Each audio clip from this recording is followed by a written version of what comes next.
Welcome back to New Day Northwest. We have been waiting months to see what this new Seahawks team is going to look like with Russell Wilson and Bobby Wagner gone. And this weekend, we had our first real look, well, sort of. So here were some thoughts on the preseason opener. It's New Day contributor Terry Hollimon. Hey. So thank you so much for being here. Absolutely glad to be here. Well, I'm glad to talk to you about this because a lot of people are talking about how the Hawks lost to the Steelers 32-25. Mm-hmm. But preseason games are not a lot about who wins, right? It's about figuring things out, and that's why we're not seeing a lot of our top guys, right? Right. Well, we as fans love to see the Seahawks play regardless, right? I think fans should be happy about that, happy that football is back, happy that we can watch these guys do their thing out there on the field. Yeah. But you have to remember, preseason is not the regular season. Wins and losses are not the most important thing. So when you're looking at these games, you're saying, why do they have all these preseason games if it's not important?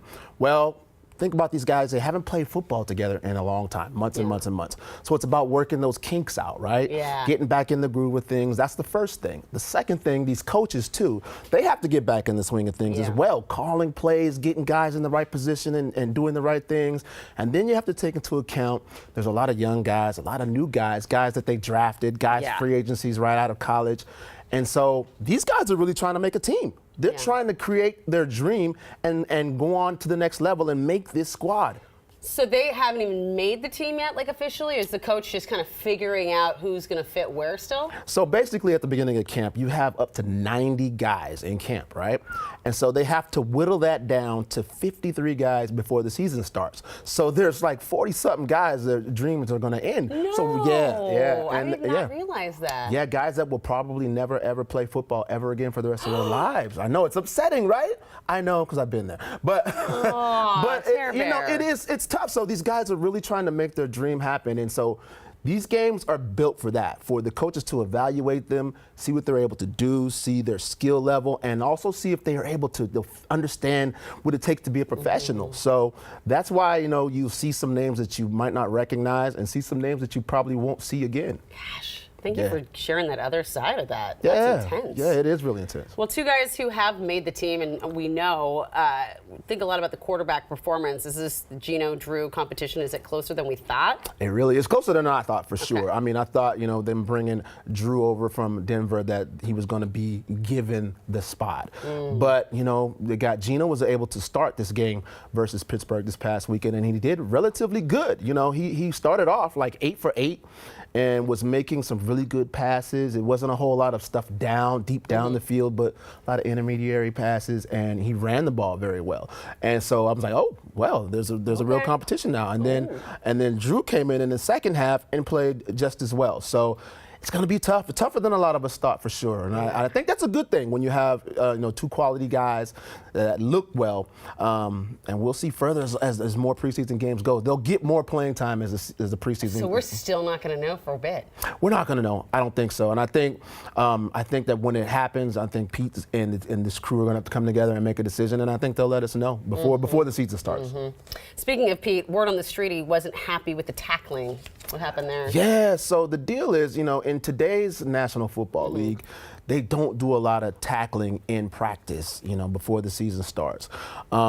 So, when you're not tackling somebody for real, you're just in practice tagging people off, that sets you back a little bit. I bet. Yeah, I mean, it's different from, tagging somebody in practice and then running into somebody full speed and trying to bring that guy down. Yeah. So that's something I think is going to correct itself with time as they get more reps in practice, get more real full-time game speed things going on.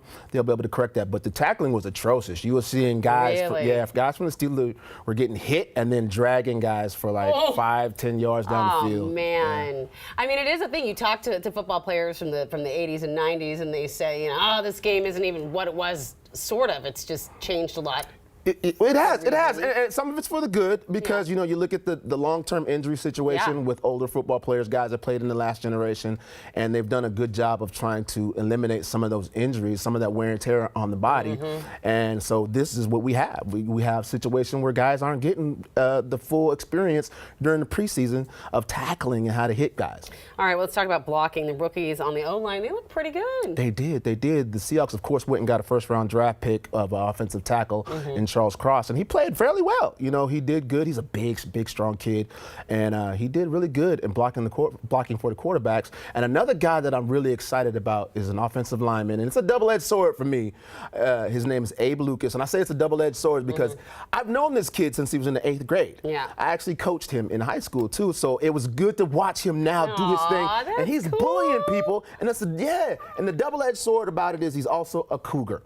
He's a Washington State Cougar, so, you know, there's that situation. But this guy, I think, is going to be a steal. He's going to be a steal. I mean, if you helped coach him. I didn't particularly help coach him. I was on the coaching staff. I mean, of course you were influenced. But, you know, I was influenced. All right, take some credit. It's cool. Thank you. All right, so you had an exciting weekend. God bless him. He came here today. He's been driving for days. What were you doing up in Canada? Yeah, I went over to Edmonton, Canada, where my dad used to play football at professionally for 10 years, and he was actually enshrined in their Wall of Honor, is what they call it. It's kind of like the ring that they have here at the Seahawks Stadium, where they have Kenny Easley and all those guys up there. My dad and so my whole family went up. My brother and all my kids, my wife, and my mom was there.